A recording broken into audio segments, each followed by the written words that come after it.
Okay, so welcome everyone to the 31st event that the New York Supply Chain Meetup is organizing.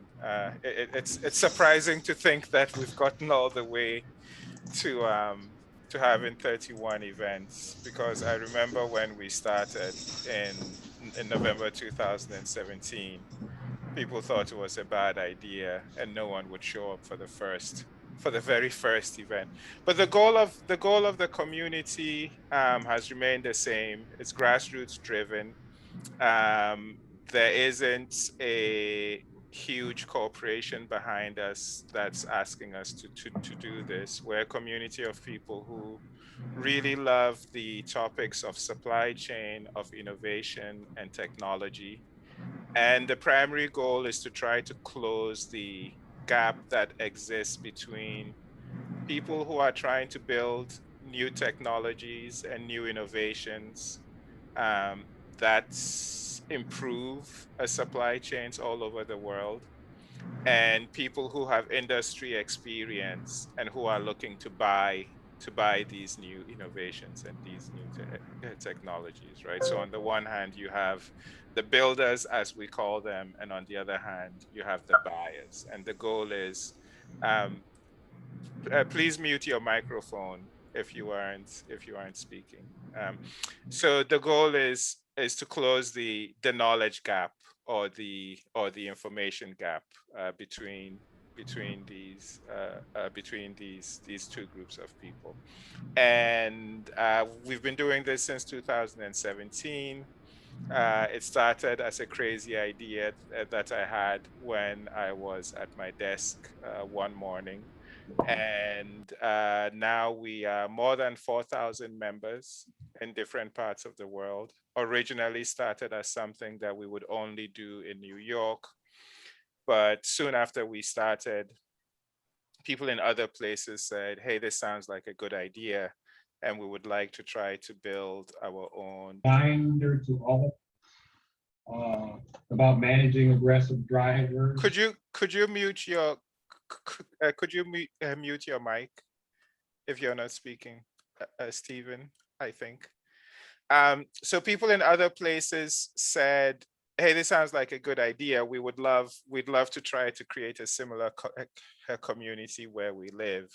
And so now we've started the process of trying to create chapters in other places. There's Charleston, there's San Francisco, Los Angeles is trying to get a chapter going. Some folks in Singapore and in Athens had spoken about a chapter. It turns out that community building is a lot of work. You don't just snap your fingers. You don't just snap your fingers and a community falls out of the air.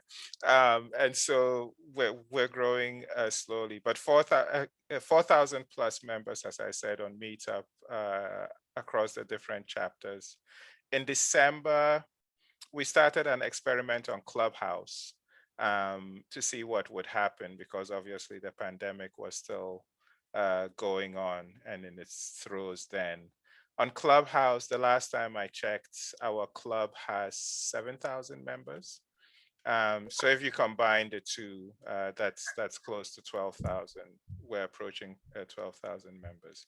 So that's the group. It's really simple. We encourage people to share ideas, share knowledge, connect with one another, hopefully eventually go on to do business with each other. And on that note, I will turn things over to Vishnu, who's going to be running the show today. And the topic is Supply Chain 5.0, the end game. When Priyanka and Charlie suggested the topic to me, I was really excited, because I was like, finally, here is something that I have no idea about. What the hell is Supply Chain 5.0? So like everyone else, I'm going to be listening, and I hope to be fascinated by the conversation that takes place. On that note, Vishnu, I'll turn things over to you. Hello, everyone, and thanks, Brian. So like you mentioned, the topic for today is Supply Chain 5.0, the end game. And just like him, even the first question that came to my mind was, what is it? So I was checking through some of the articles on the internet, and I think we have, as an idea, a lot in common with Industry 5.0, where we look to touch on some cardinal points defining the next era, like innovation that helps with visibility, making logistics operations more sustainable, even the impact automation can have on human-intensive operations in the future. So joining this discussion with us are three panelists, people I think with a wealth of experience in freight technology. We have Shabsie Levy, the founder of digital freight forwarding startup Shifl. We have Akshay Dodeja, the founder of container trucking service Terminal 49. We have Amit Levy, the co-founder of warehousing management company Made4Net. So I'd open it up to our panelists. Please introduce yourselves and probably just mention a few words on the companies you founded.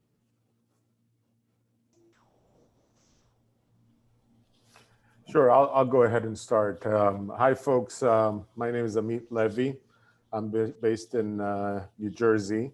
I'm the co-founder of a company called Made4Net. Made4Net is one of the leaders in mid-market and supplying warehouse management system and supply chain solutions. We specialize in the automation and running management of fulfillment centers, distribution centers, warehouse. Our software is offered in the cloud as well as on-prem.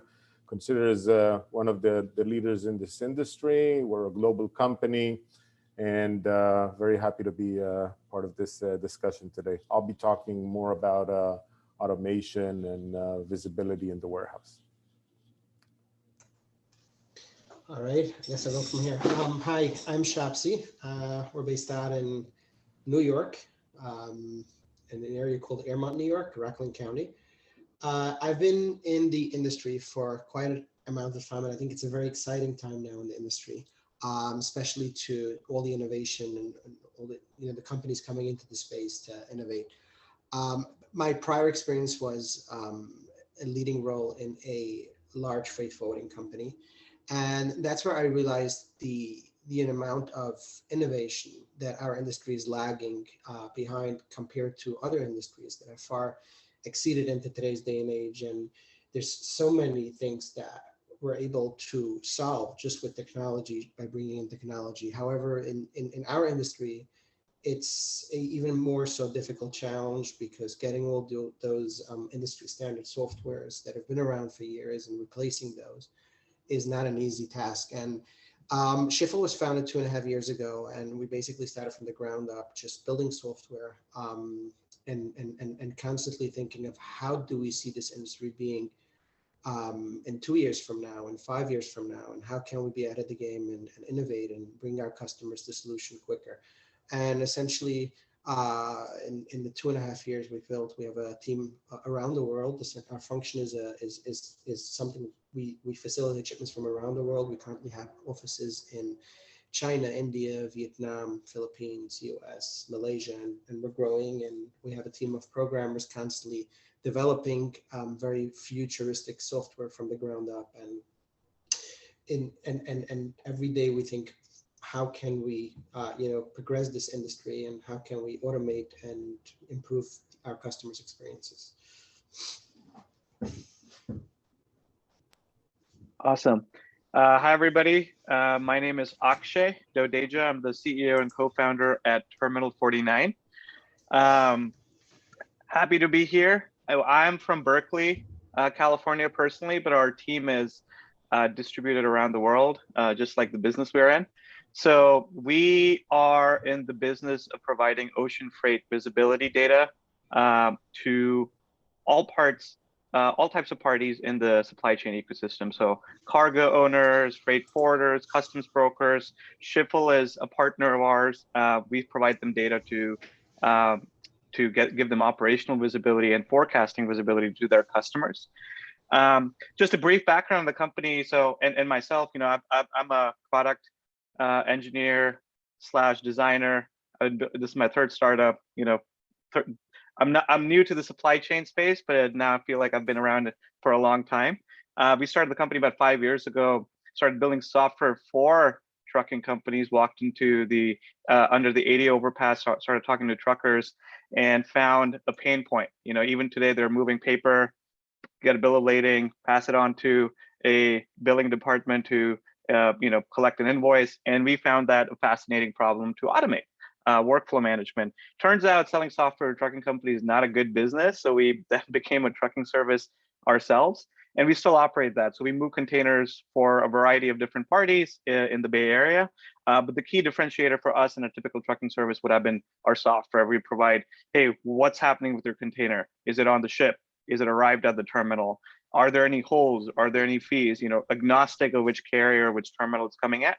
And a lot of our customers really liked that visibility. They're like, can you give us this data in other ports around the world? So that's where we really pivoted the business about a year ago, and that's where we are today.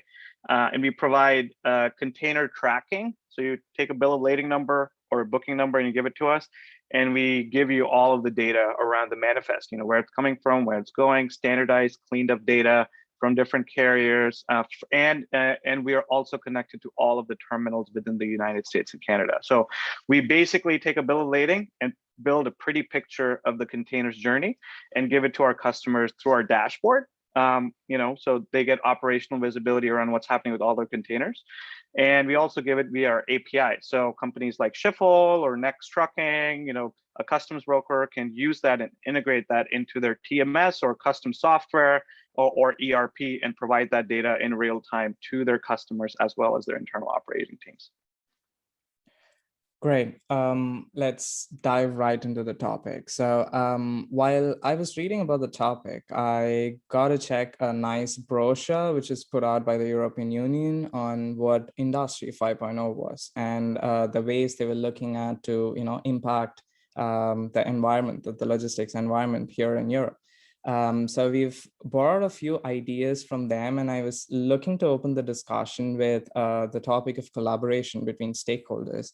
Like you were mentioning here, Akshay, I understand that you and Shifl and Terminal 49, have been collaborating for quite a while now. So I see it to be an interesting partnership as it helps Shifl's customers gain real-time shipment visibility, which obviously is one of the wider benefits of teaming up. But what else are the benefits of having a collaboration between, you know, two tech-forward companies such as yourselves? So does everything about this partnership have to do something with improving services for your customers, or does it kind of run deeper than that? Shabsie, you want to take this? You're muted. You're muted. All right. Yes, sorry, guys. So the exciting part is the fact that this partnership was able to happen. That shows you the amount of movement the industry is getting. This is not something that would have been able to happen 2 years ago or 3 years ago. And I think this is just the start of great things happening. The other exciting part is the speed which this was able to happen at. We were able to get to know each other and integrate in the period of probably 3 to 4 weeks. So that just shows the way the technology is moving and the way we're able to use API standards to integrate with Terminal 49. And speed is everything. I actually spoke to when we gave out the press release about the integration. An old friend of mine in the industry reached out to me. Is like, how were you able to connect with Terminal 49 in such a short period? We've been trying to do it for months. And we're still working on it. And I was like, you're probably using some old software off the shelf, and they don't have API capability. You're working with EDI, and you're working with all the ways around it, and those are lengthy processes. So, you know, with us being able to, through our custom software, use APIs properly, this was just a fast integration. And this is just one of the steps. I mean, as the industry progresses, being able to connect to a bunch of different parties will accelerate the transition a lot. Now, the data is critical data that wasn't something you were able to access till now. data that shows, gives us reliable accuracy on what's happening with containers. What is the container to start, gated in, gated out at origin, the empty container? Did it move on the boat? What is the ETA? Accurate ETA is even more so important than today's crisis. Containers have been delaying like never before. So knowing exactly what's going on. An interesting part is knowing where the vessel is located, and we found that to be very helpful now when customers are calling us, hey, vessels are sitting for weeks next to the port waiting to dock, and just letting the customer know, hey, look at this, look at our website, you'll see exactly where the vessel is located. You can follow it, you can see when it's docking, so that gives customers visibility into that. Knowing when it's freight and customs release, discharge, gated out, all that information. Just knowing that information for customers is huge, but even more so for us to build around that data as we're building our custom solution and work our software off that data is a tremendous leap ahead. So just a small example would be for us to know if a container is picked up at origin. And, if a factory has not picked up the container in time, to be able to automatically alert the factory. And the same thing to the full container being gated in time. And if it's not gated in, being able to alert the parties that, hey, the container has a cutoff and it's not been gated in. And if whatever happens and the container is not in, for the customer to be aware right off that instance that the container is going to be delayed, versus the other way around, they probably would have waited a week or two to find out what's going on. So the visibility and speed to data is huge, and all that can happen automatically without any involvement. Knowing if a vessel, right now there's a lot of delays, knowing if a vessel is leaving in time. ETA updates, we've been seeing delays 2-3 weeks, unfortunately today's days, but the second there is a delay, our customers are aware of the delay as it happens, as the carrier's website is updated. So all that was able to be done, getting reliable data from Terminal 49. Just a few other proactive things is freight and customs releases. We're able to make sure they're released ahead of time. If they're not released, we automatically are aware. Last 3 dates, letting a trucker know if a container is not picked up, monitoring appointments. So the opportunities are endless. But the exciting part is that we're at the point where we're able to get reliable data. We're at the point we're able to integrate quickly, and we're at the point we're able to build around that. And just, the start of what we see as the future of our industry. Yeah, I'll just add on a few more things to what Shabsie said in terms of your question, Vishnu, about going deep. So yeah, we're definitely scratching the surface right now. If you kind of break apart the value creation here, is letting Shabsie and his team do more high impact work, right? Rather than like figure out what's happening with a container, really solve customer pain points, which is like exceptions, right? So dealing with exceptions rather than dealing with the data to figure out what the exceptions are. And at the same time, he can give his customers real-time visibility of what's happening with the container. So their customers don't have to like, hey, what's happening with this container? Is this delayed? All these basic top-level questions can be answered by providing visualizations and lists around your shipments. But where we can go with here is our business is about creating primitives and letting Shabsie and other businesses like them to create experiences. Freight forwarding is an experience, right? Getting your product to A to B, A to C, without having to figure out how to do that, right? So they handle a lot of that, the meaty work. And we want to give them the tools to build a much more fine-tuned experience so their customers get their product faster. Their customers get their product in a predictable costs, right? Costs are going crazy right now. And their customers can then move product through Shabsie because they have controls over their experience. And what Shabsie can do over time is, this is where we're headed, is on the low-hanging fruit, do automations, right? You have to, their team has to pay fees. Their team has to file documents. Their team have to schedule pickup and delivery appointments, right? So if we can give him the primitives, he can then build those experiences in their platform and deliver a much better experience and compete with the big boys, right? So I think that's where we come in, where we are level setting the playing field and providing high quality operational data and potential automation primitives on top of that. So for Shifl and similar businesses can compete with like the Kuehne+Nagels of the world. Great insights. Let's move the discussion from collaboration to automation. So with automation, it could mean anything from automated robots to RPA, robotic process automation. We think supply chain 5.0 could likely see a lot of such automated technology in the future. And one of the places of interest today, probably for both hardware and software robots, is the warehouse. So leading the discussion on to Amit here, how do you see the technology to impact warehousing operations in the future, Amit? Yeah, sure. I've been doing this for 25 years. Made for Net exists in about, the past 15 years or so. And automation in warehouses and fulfillment centers in general has been out there for decades. I mean, 20, 30 years ago, there were automated warehouse, right? Carousels, cranes, loads, and so on and so forth. This different type of machine, different type of solutions that would typically assist in managing the operation. I think that a lot of it in the past was driven from, the cost of real estate. So they would build large warehouses, high bays, high rises, carousels, stuff like that, all with the objective to cut space, to save cost on space, and so on.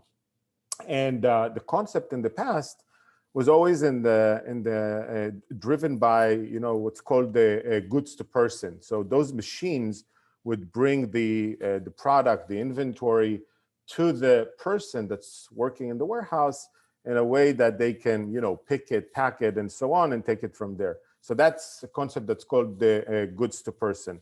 And what we see in the past few years, we see that there is a different type of automation. First of all, you look at 10 years back, the IoT, Internet of Things, RFIDs, AGVs, if you guys know what it is, it's auto-guided vehicles. So these type of automated forklifts that don't need a driver to drive them in the warehouse, put the lights and so on.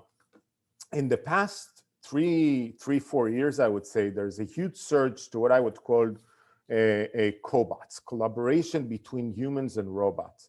I'll give you a very basic example. One of our customers is a new startup that it was founded about 4 years ago, came with an idea to service the interior designers industry and to send them project samples. So for example, I'm a designer and I have a project of designing a bank. They need carpets and tiles and things like that. These are all small parts. And today, the designer wants to buy those products and they need to start to go to different vendors, different manufacturers. So these guys, that specific customer came up with an idea to create a centralized solution for those designers. And the designer goes into a website, puts in an order, orders a couple of items. If it's 5 samples of carpets, a few tiles, maybe a couple of handles, and so on and so forth, pushes send. That goes into the warehouse, down into the warehouse. And then in the warehouse, and this is where it starts, getting more interesting, is that there are robots. And those robots basically, quote unquote, walk the floor. They walk the floor, they ride in the floor, and they move from one zone to another. And as opposed to bringing the goods to the person, they approach the specific person within that zone, and they instruct them in what to pick and what to prepare. And that robot even faces that specific location and blinks and shows the user where to pick from. They have an iPad installed on it and so on. So this is a completely new approach. And by the way, it ends up by the user picking some of those items that they need to pick, putting it in a tote that sits on the robot. The robot goes to the next zone. The next zone is handled by a different product. He completes the order, and then that tote goes into into the packing station. So what you really see here is a different approach. Rather than bringing the goods to the person, the technology and the person collaborate, they work together in delivering the order, fulfilling the order. Another type of cool technology that you can see in the warehouse is, and which is also somewhat of a falls into that category of cobots, is voice and vision.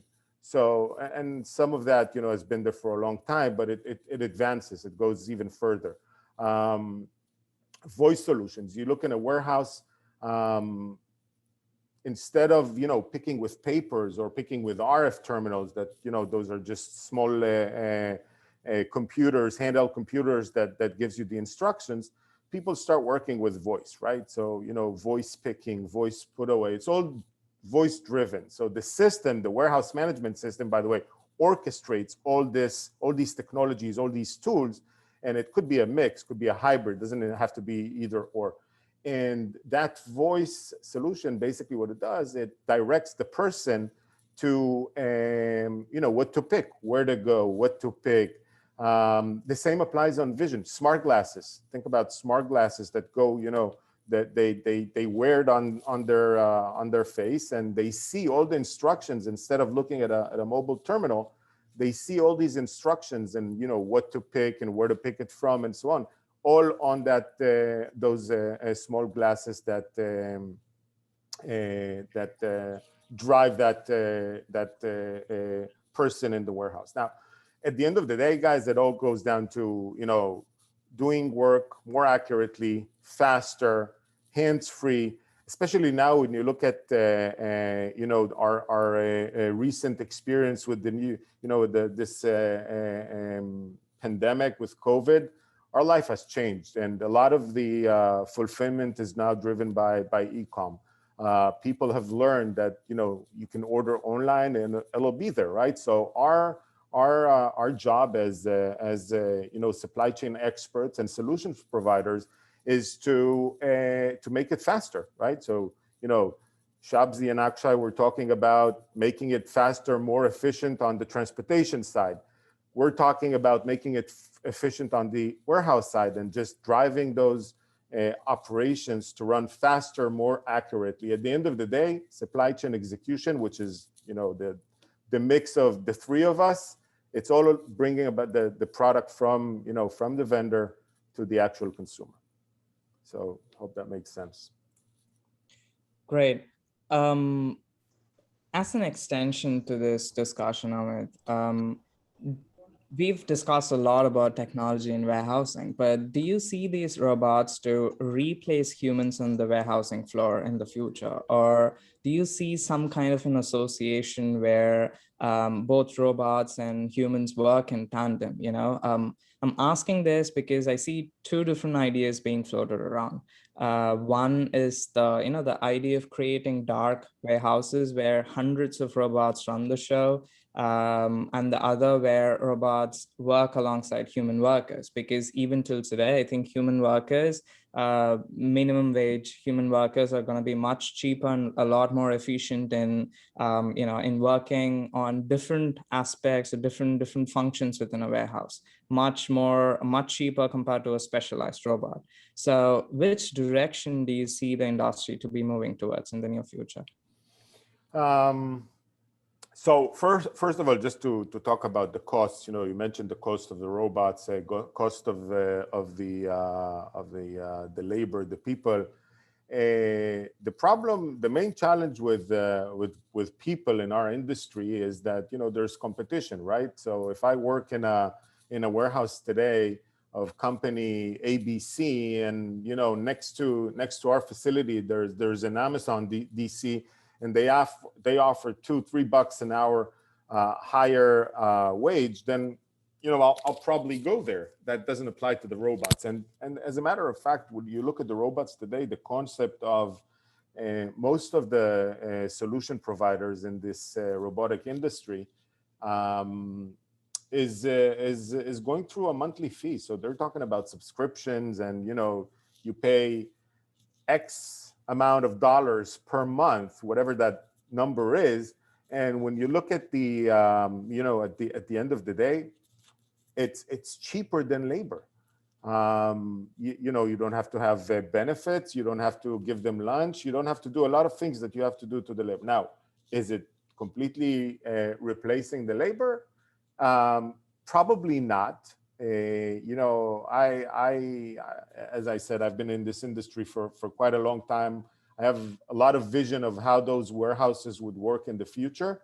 I definitely see more automation going into those facilities. In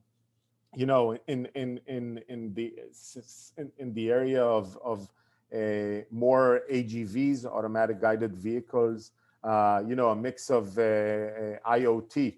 So right, Internet of Things. If it's sensors and GPS tracking devices and so on, and you put this along with artificial intelligence and machine learning and so on, you can develop a lot of capabilities around those facilities. But at the end of the day, you still need those people that will orchestrate it and run around and doing some things that I'm not 100% sure robots can do A to Z. But it's definitely something that's moving, and you can see the amount of automation that's done in fulfillment center. It's way more advanced than what anyone would have thought 10 years ago, in my opinion. Got it. Great. So having discussed automation, collaboration, and the resulting visibility, I think the other major rubric of interest would be sustainability. With climate-centric regulations coming through in the logistics industry, I think it is kind of inevitable that stakeholders feel the pinch of reducing their carbon footprint. So in that context, do you see technologies that you're developing here to help with cutting down on emissions? Does providing visibility across operations actually tangibly help with improving sustainability? Who's that for? So I guess I'll take it. I think a lot of space currently is wasted. Just any 20, for example, any 20 container that ships is wasted space. Containers that ship not full to capacity, 40 high cube, 67, 68 CBM is wasted space. And unfortunately, a lot of containers that ship don't ship fully utilized. In addition to that, not what's happening now in the industry, but in normal times, most of the year, vessels ship empty. And then we have the few months that vessels are full to capacity. Our industry is not inconsistent. It's not equilibrium. There's either too much supply or too much demand. Unfortunately, now it tipped totally to the opposite, where there's too much demand, way too much demand.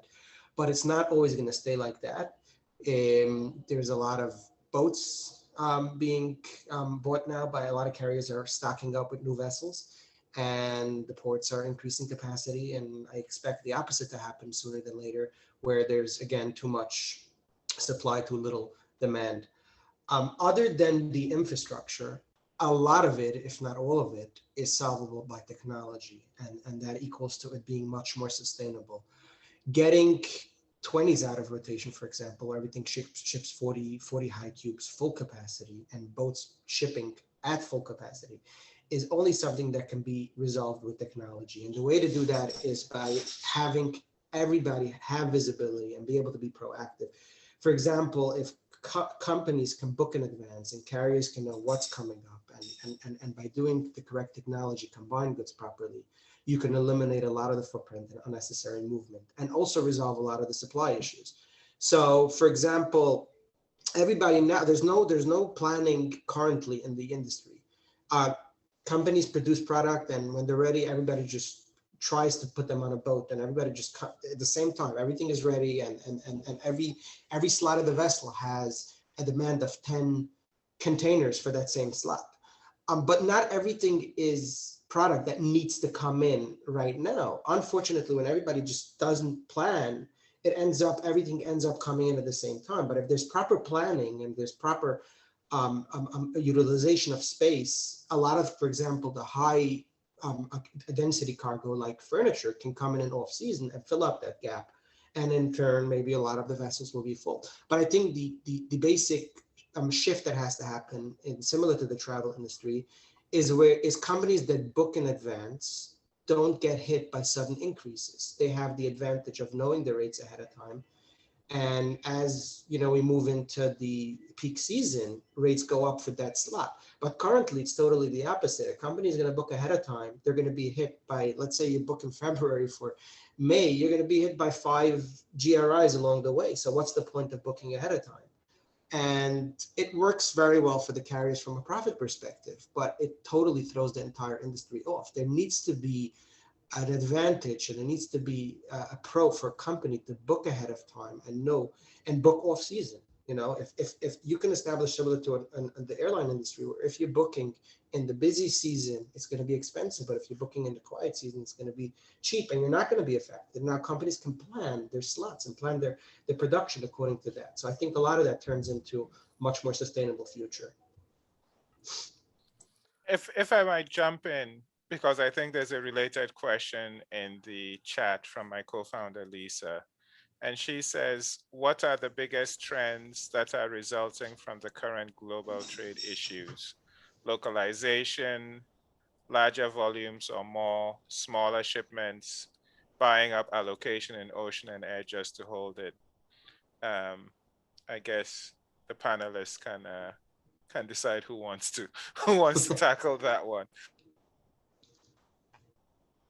I guess I'll go ahead, Akshay. Yeah, I mean, I think all of those are having there's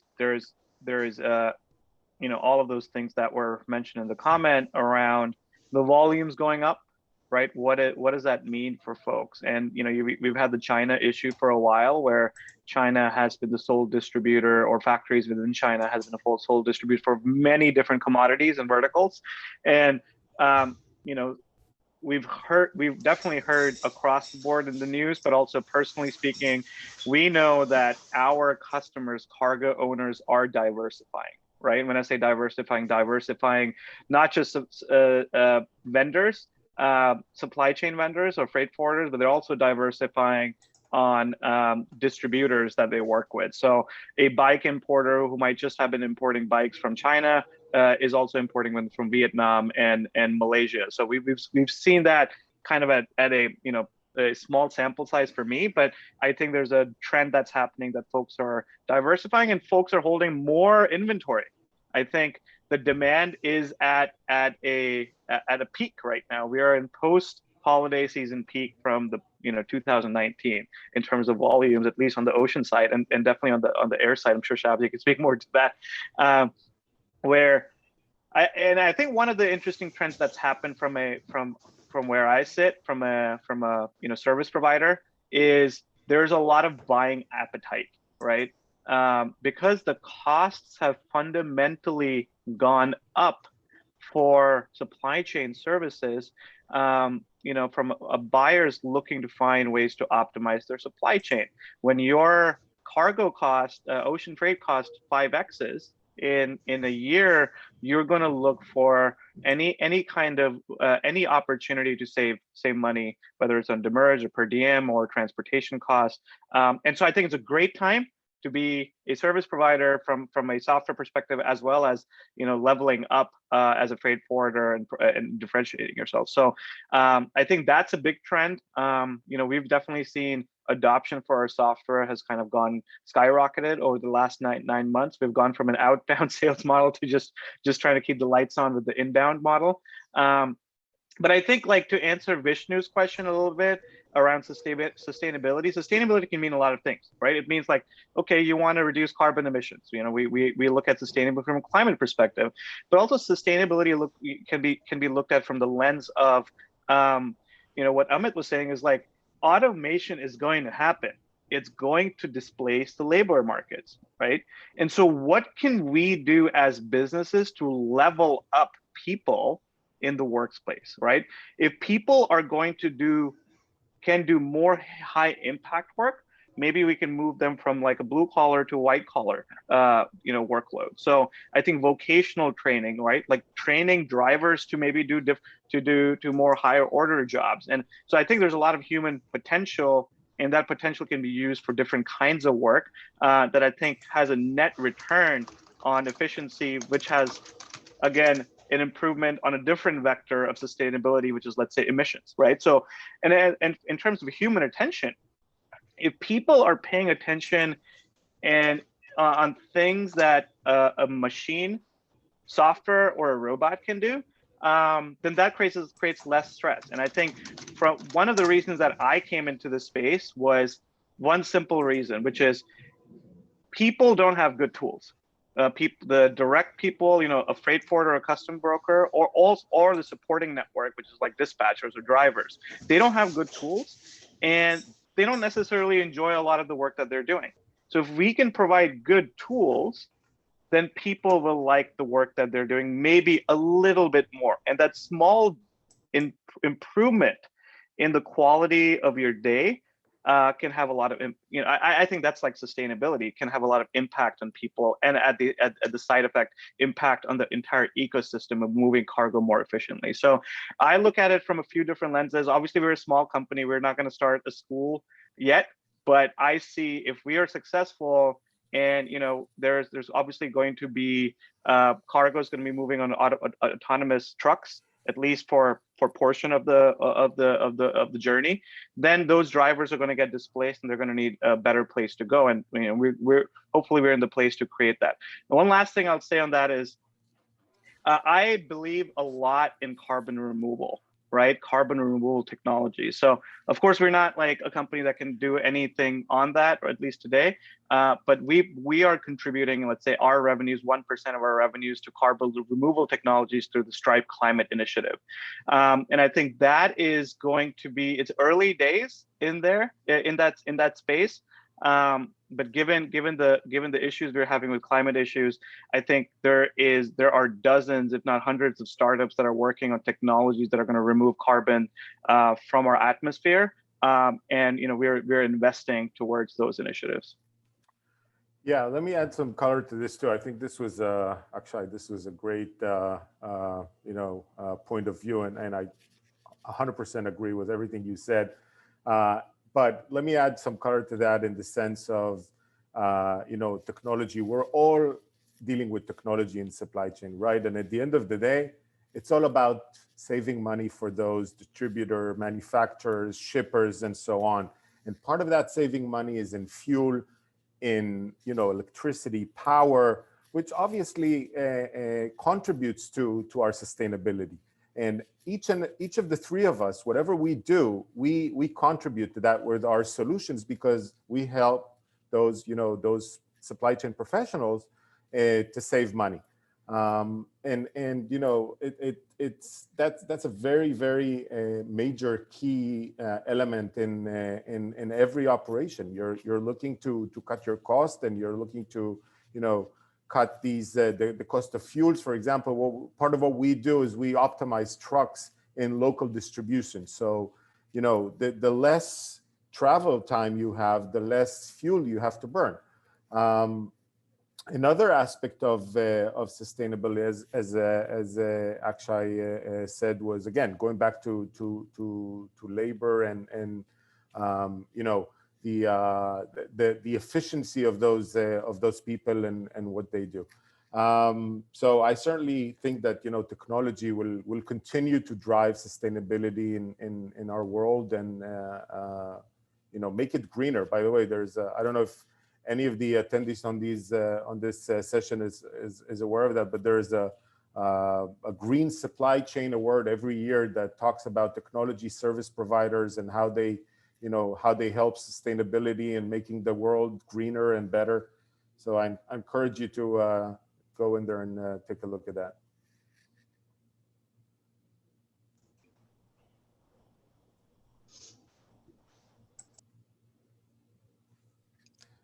You're muted, Vishnu. Can you hear me? Yes.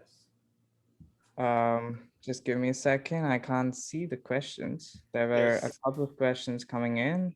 Oh yeah, Yeah, yeah. yeah, I'll read them for you. So I think before we jump to Aisha's question, which is slightly different, Gil posted this when Shabsie was talking.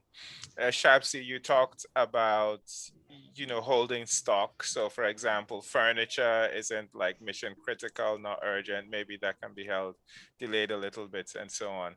And so Gil is saying, but who pays for the held stock? E.g. your furniture example. And with many industries working just in time, again, it means the whole industry supply chain has to agree to stock being held somewhere. Right. And who pays for So- that stock held? So unfortunately, we're all paying for that with containers costing $20,000 now. So that's definitely not a solution. Containers that typically move for $2,500 now cost $20,000, and it's threatening a lot of companies to go out of business because they're not able to, especially in the furniture world where every dollar in freight makes a huge difference. We have to recognize the fact that our industry is not consistent, and we have to adapt to that. It's very much asset heavy. We have only a certain amount of boats and a certain amount of terminals, and we have to work with that.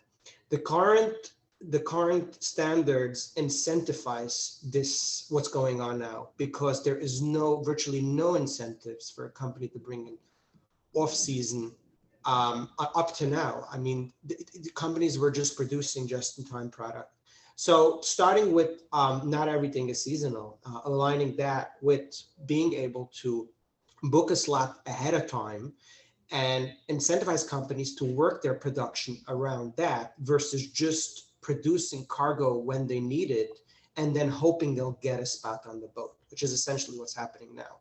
No one has visibility into what's coming up, what's in production until the goods are ready to be booked. And then everybody just struggles. It's like, imagine an airport where there's a plane going to be leaving at 6 o'clock and there's 100 seats on the plane and 1,000 people show up.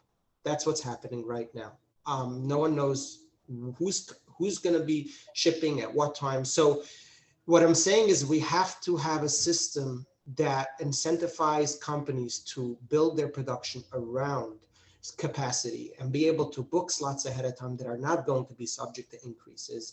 And companies that book last minute will be subject to those last minute prices. So if you book ahead of time and you're able to secure space ahead of time, now the carrier knows what's coming and they can accommodate that. And companies can take advantage by booking off season. Yeah, one thing I'll add to that Yeah. is I actually will look at the, let's say holding inventory from a different lens. Is at the end of the day, first of all, let's establish it's a moving target. We're in a time where the demand is insane. And so people are having, delivery issues in the sense that you paid for a product, you don't have it. Furniture is a good example. It's going to take 9 months. From a seller's perspective, the thing that they care about is sales velocity, of course, but also the most important thing is how quickly they can get their product. So if, to Shabsie's point, if they have a lot of inventory, but that's just flying through the shelves and they can get that product to their customers in 1 week instead of 9 months, they'll pay more for it. It just makes a lot more sense. They're having a lot more cash flow. So I would look at it, sure, you might have inventory costs, but how really the KPI to look at is your sales velocity and delivery for that product to your customers, because if they're going to have a good experience, they're going to buy more potentially. And this might not last for a long time. We might go back to 2019. We might go to a slow time. So and then prioritization and forecasting, demand planning is going to have to adapt. You might then go to just in time, right? So I think it's not about like I need to be a just in time company or I need to hold inventory for 3 months. It depends on the time you're in. It does require some forethought in demand planning, and then you will have to adapt your supply chain to do that. And that's when you tap into the different technology vendors / services to help you deliver that experience to your customers. So I think it's a moment of time which requires special a specific supply chain execution, but that execution will be different in a different moment of time. I have like an extension to the same question. So the question was basically about how the companies are working this through, but I have another question from the perspective of the shipper looking to sell to a big box retailer. So right now, I mean, in the question it was mentioned just in time, but I think we have more stringent regulations now with, must arrive by date, the MABD or on time in full. All these are much more stringent, and I think big box retailers are really concentrating and turning the screws on this.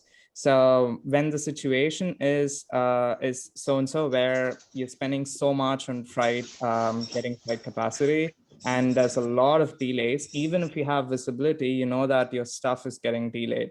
So when you have such regulations which are super stringent, and you have an environment where you need to work through where delays are just commonplace, how are actually shippers managing their relationship with the big box retailers, even with visibility? They have visibility, but they know that their shipment is going to be late by probably a couple of weeks. So how are they going to manage this? Because I think from the retailer's perspective, they are going to have problems if they have empty shelves. So they are going to keep forcing their shippers to send in stuff that's stuck on some ship. So how exactly does this work today?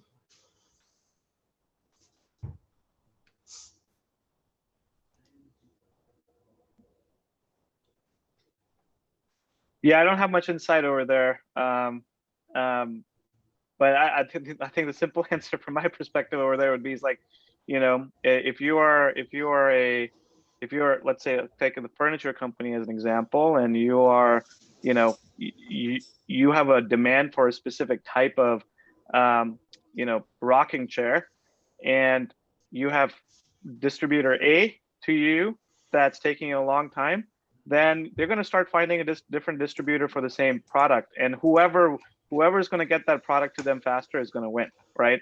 I think we're in such a competitive environment that, and in many cases, that furniture company will go, depending on, and Amazon is kind of notorious for this, they'll go and build their own, right? And if the demand is really high. So I think in terms of expectations, as if you're on the other side of distributor, embrace technology tools and embrace change, I think, to get that product faster to your customers. Work with the forwarder or the customs broker or the trucking company. That's gonna, maybe it costs more money, but hey, at the end of the day, it's getting your product faster to your customer. And again, same thing as I said before, is like, that's a moving target. So you might change that strategy later on. But right now, I think it's whoever gets the product faster wins. Got it. I think Jill again asked a question, might be for Shabsie, but the question was, how far ahead of time do you think it makes a difference to book capacity? So you were mentioning about booking it in advance. So what's the timeline? Well, unfortunately, in today's world, there isn't really an advantage to booking ahead of time, because no one can predict what the rates are going to be. We have years when the peak season reaches a maximum of $24,000 to $3,000 to New York, and maybe $1,800 to the West Coast from China, Asia. And we have years that, like this year, that it's up to, the spot rates are like 15, 16 to the West Coast, and the East Coast is at 20. I think the industry is going to have to adapt and learn based on what happened, and adapt different models where essentially you're being able to book slots ahead of time, not subject to increase. And as we move on to closer to the dates, and as the demand increases, those prices start going up according to the demand. And I think it's similar, and that's similar to the airline model. If you book something now 6 months out, 8 months out, you're going to pay cheap. But as we get closer, and if it becomes a date that's high demand, the pricing is going to go up and people are going to fall out. What's happening now is just completely the opposite. No one plans, no one is proactive. Everybody just produces cargo, shows up to the airport. I hope I'm going to get onto the plane. And that's essentially a disastrous model. Okay. This question is for Amit. It's from Aisha. So Amit, where do you think these solutions, the technology, the hardware solutions that we're talking about, where do you think these solutions stand in the perspective of price, expenses? So also, are the decision makers, the management ready to pay a premium price for such advanced technology? And the second part of the question is, how much do you feel the companies are willing to pay for solving these pain points? Yeah, that's a good question. So first of all, those prices are not as high as they seem to be. As I mentioned before, when we were talking about robots and so on, these are tools that right now in today's world, you don't have to write a check, a large check in order to bring it into your organization.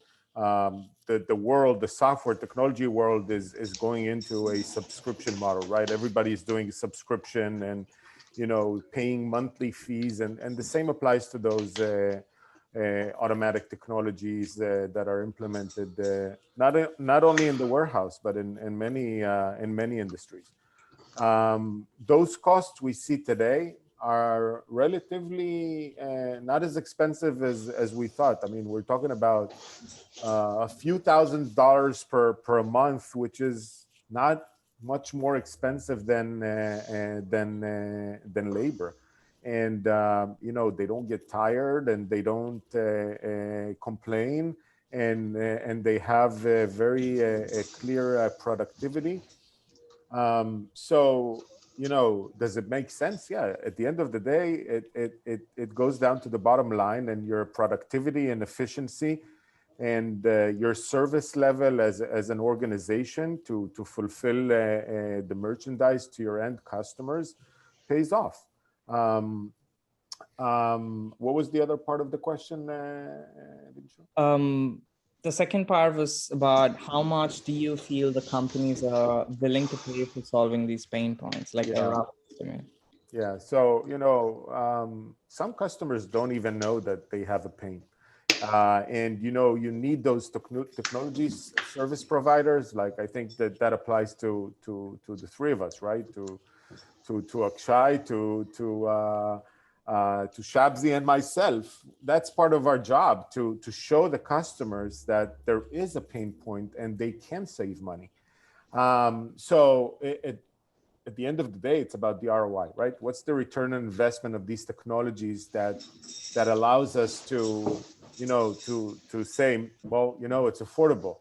And in today's world, from what I am seeing, the ROI gets shorter and shorter as technology advances. You see that more technology, more innovation plays out and shows a much faster ROI. So, how much are they willing to pay? I don't think there's a clear answer to that. It depends on the solution. They'll probably be willing to pay whatever dollars, will balance out the savings and bring it into a point that within 6, 12, 18 months, it'll pay off. And then, they can grow on that. They can grow, they can do more volumes. It doesn't have to be hard dollars that you save, but it could be savings in labor that does more productivity. Your same facility, your same distribution infrastructure can do more. I want to share with the group here. I mean, it doesn't necessarily answer this question. I hope I answer the question to Aisha, but there, it goes back to our discussion about the fulfillment and bringing the product faster to the customer. I don't know if you guys heard, but well, I'm sure some of you heard that Uber acquired a company a week ago called Transplace for $2.25 billion. That's a software company, a software and a service company that deals with transportation. And why would Uber buy something like this? So the main driver about this acquisition is they bought a technology platform that will allow them to be a leader in urban fulfillment and distribution. They want to be able to allow us as consumers to go into a website, order a box of milk, a carton of milk, and 2 bananas and get them in less than an hour. And, does that make sense? You buy a $2.2 billion technology company in order to supply bananas and milk? Yes, because, you get the infrastructure to allow your drivers and your freight management fleet to do it better, to do it faster.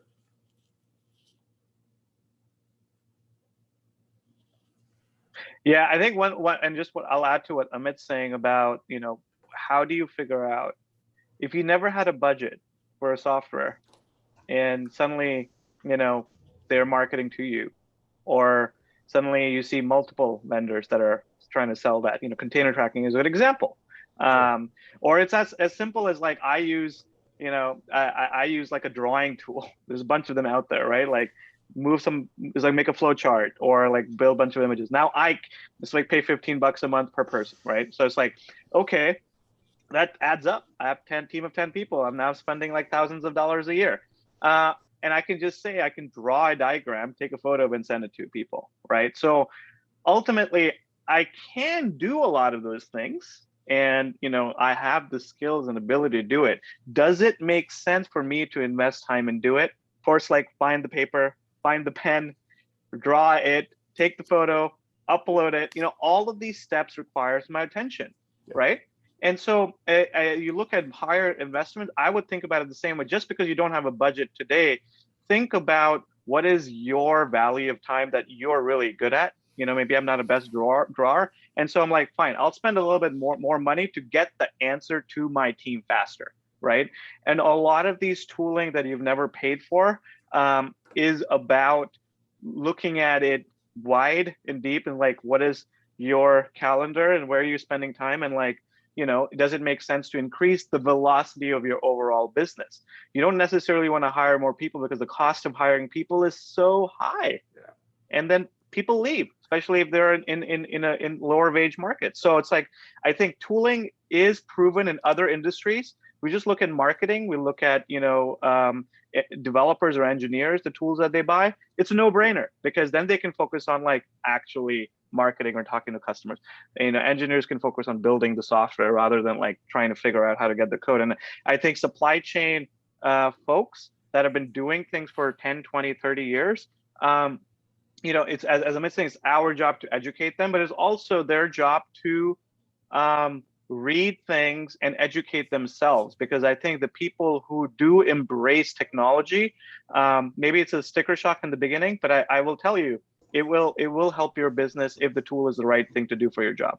Yeah, and you're right. It is about education because a lot of companies, a lot of people are not aware of those, potential savings. And, I'll recommend to you what we do. We have ROI calculators and we have tools that we offer our customers and tell guys, plug in the numbers, plug in your data.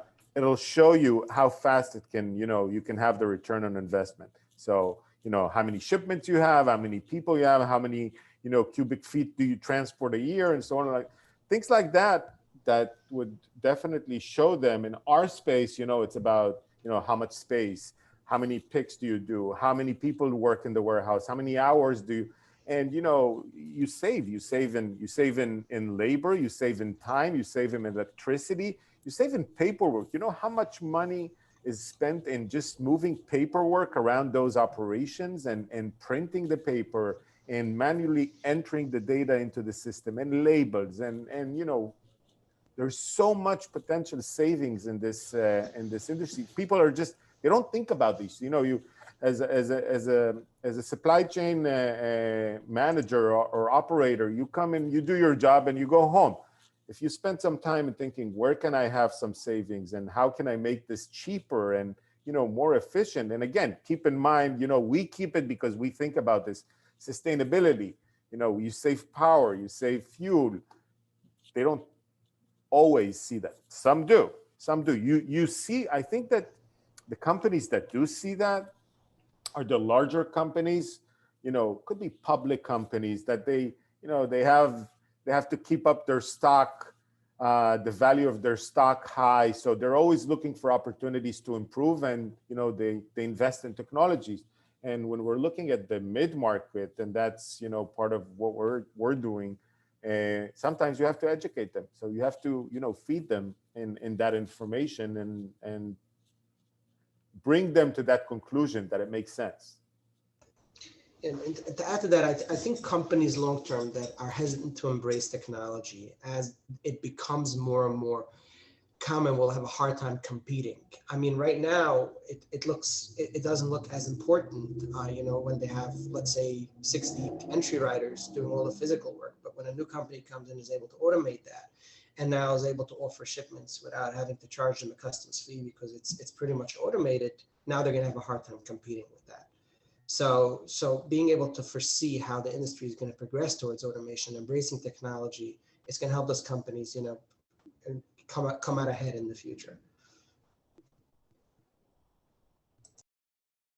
Great. I think we are done with the questions, but probably some closing comments from your end. So do you have any last words that you want to talk about, some points that just fell through during the conversation? Yeah, I can jump in here, and I think that COVID changed the supply chain world. We see that this was a great opportunity for us as a technology service provider.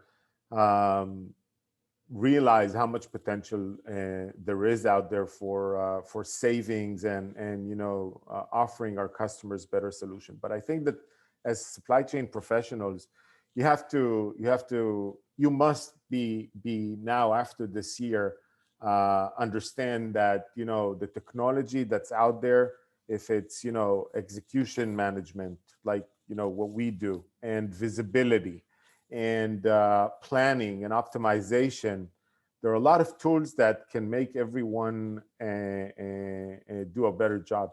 At the beginning of the pandemic, specifically here in the U.S., but I know that it was something that was also out in other areas. I'm sure that everyone on this panel experienced the lack of paper towel and toilet paper and a certain wipes, things like that were so required. And this was all because there wasn't good enough visibility and planning. It caught us off guard, right? So nobody was ready for that. And I think it made a change in the sense of companies understanding that they need to invest in technology to have better visibility, to be more competitive, to not be in a position where your end customer, the end consumer, which is all of us, end up not having something that they want to buy. And I think that's what it's all about. The ability to buy something and get it as fast as possible. Our ideal model today is Amazon, right? You order on Amazon, you get it in 2 days. I think the world is going to be, in a few years down the road, where we're going to order product over the internet and we'll get it in 2 hours. Hopefully that's where it's going. So, I mean, everything we're doing, all of us as supply chain professionals, is to get to that point. Actually, can I, that's an interesting comment.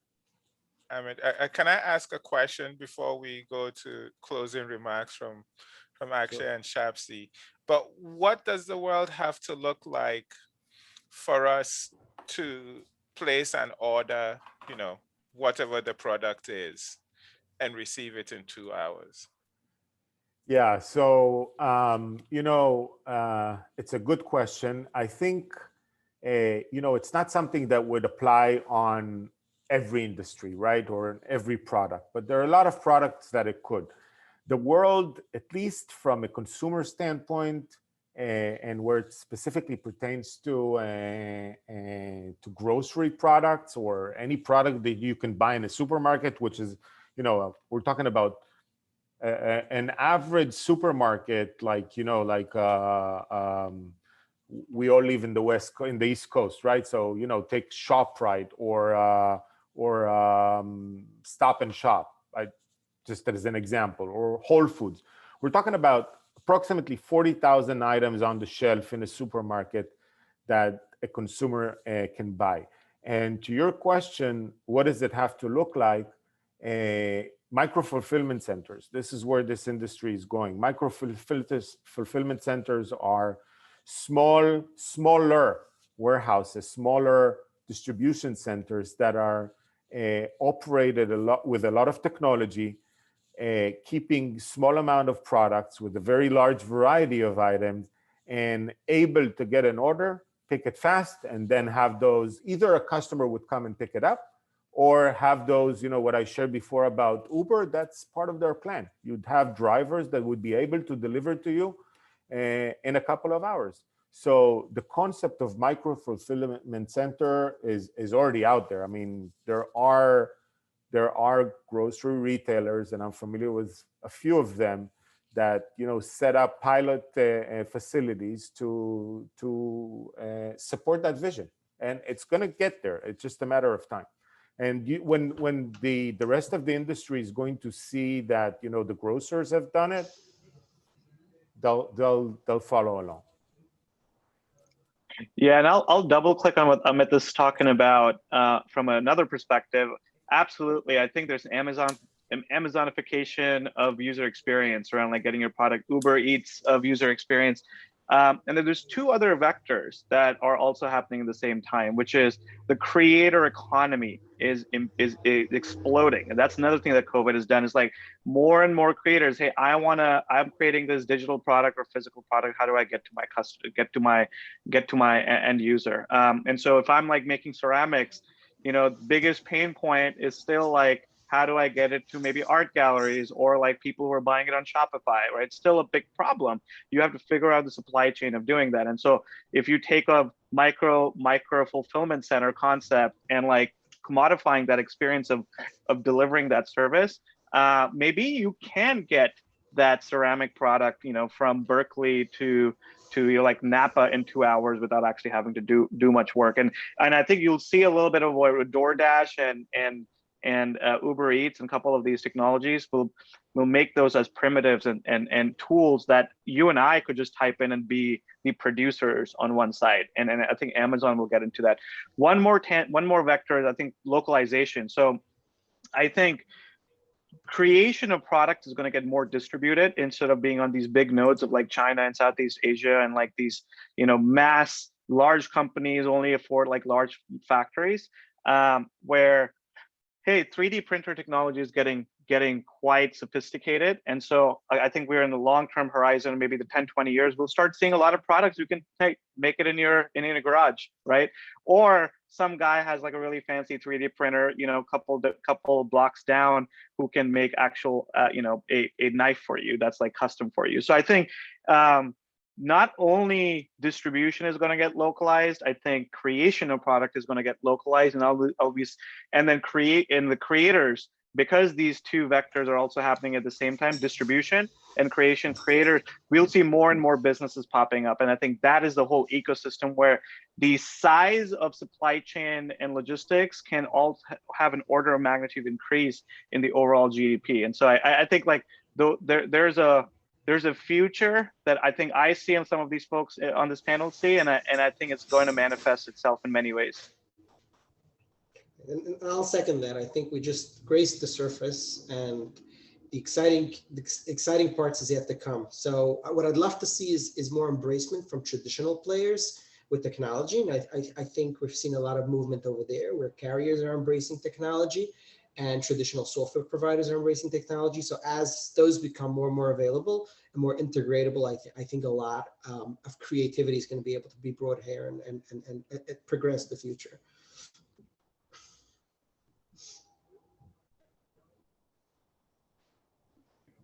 Any closing comments there, Shabsie?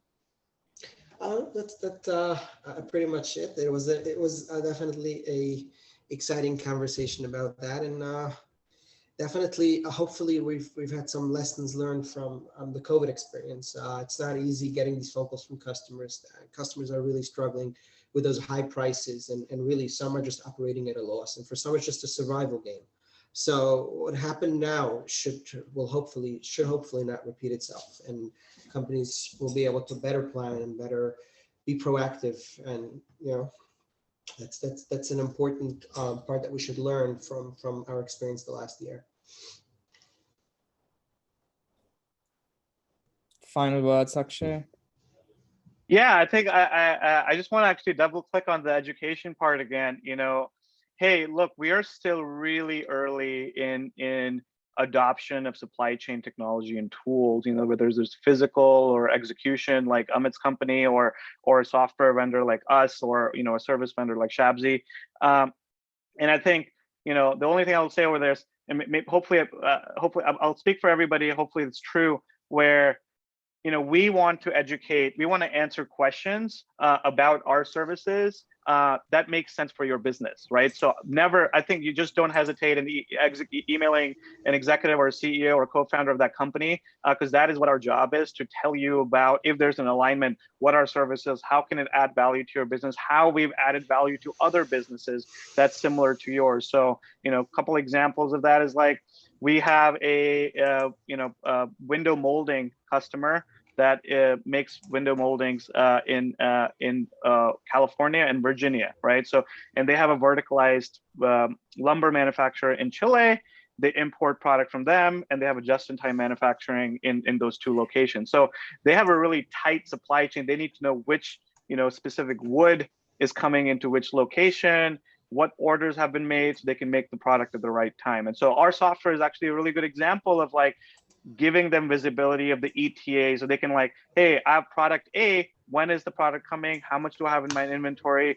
How much of it is delayed? And so that they can tell their downstream factory, which is in the next room, to like, hey, make this product instead of that product. And so when lumber customers come to me, I give that example, and maybe it aligns, maybe it doesn't. So, we're here to answer questions, and there's tons and tons of startups out there. Don't hesitate to reach out to them and ask anything that you'd like that makes sense for your business. Great conversation, guys. Much appreciated. Over to you, Brian. Cool. Thank you. So I think from my perspective, the most exciting thing I heard was this idea that because of localization and distribution and creation and growth of the creator economy, the market for supply chain services and products is going to increase, hopefully by an order of magnitude. As someone who's looking to invest in the startups that will be creating some of these technologies, I was like, wait, maybe there's still a chance for me to get very, very rich doing what I'm doing. So that was exciting. But I really enjoyed the conversation. I think Lisa, when the conversation got to localization, I was like, Lisa surely wants to say something. So Lisa, I'll turn it over to you. Wait, we can't hear you. Okay, now we can hear you. Hear me. Okay, that was music to my ears. My LinkedIn is literally supply chain localization instead of my name for my custom URL. So localization is something that I think is going to only increase over time due to all the disruptions and costs associated with those disruptions of our globalized systems. So one thing in particular, obviously we all saw PPE being clawed back, and anything that can be made locally, produced locally, along with, of course, medicine and needed supplies for medical, but even basics like your food staples and clothing. Anything that you need for your everyday existence instance, food, shelter, health, and clothing, are things that could and should be made locally. And one of the biggest shifts that I've seen is that you need to start with your local constraints of what raw materials can be sourced or produced and maintained locally. Everything starts from there and builds up. As we're seeing with the globalized supply chains, I have experienced in the past week, pains with even getting textiles. I thought we were being so clever trying to stay within the contiguous Americas, sourcing textiles, but FedEx, I don't know why we paid double premium rates to get it delivered expedited because it's already a week overdue. So doesn't matter where you're going to hit your bottleneck, you need to be ultimately creating your own shared truck fleets if you have really priority shipments, because our shared shipment providers are becoming less and less reliable. Yeah. Well, on that note, on that exciting note of supply chain localization, I think I'll call proceedings to an end. Thank you, Vishnu, Amit, Akshay, and Shabsie. This was an interesting discussion. We have not yet decided what the event in August is going to be. And so usually I'd say, you know, this is the topic, this is the date. I think for the topic, we're thinking about aid and relief supply chains, probably in collaboration with Distribute Aid, if they can get things together. But I'll email once we've figured out the details and picked a date. I'll send that around. In September, no, well, if we haven't made a plan for August, we definitely haven't made a plan. We definitely have not yet made a plan for September. So let me not play myself. In other news, let me see what other news is there. We've added a data intake form for startups that are raising on the website, Refashioned Ventures. I put that in the chat. So on that note, I think I'd say thank you very much. And if no one else has a complaint they want to voice now, I will call proceedings to an end. Thank you. I Thank have you very many much. complaints to air, but this is not the airing of general grievances. This- All right, guys. Thank you very much. All right, Bye-bye. bye. Bye. Thanks, guys.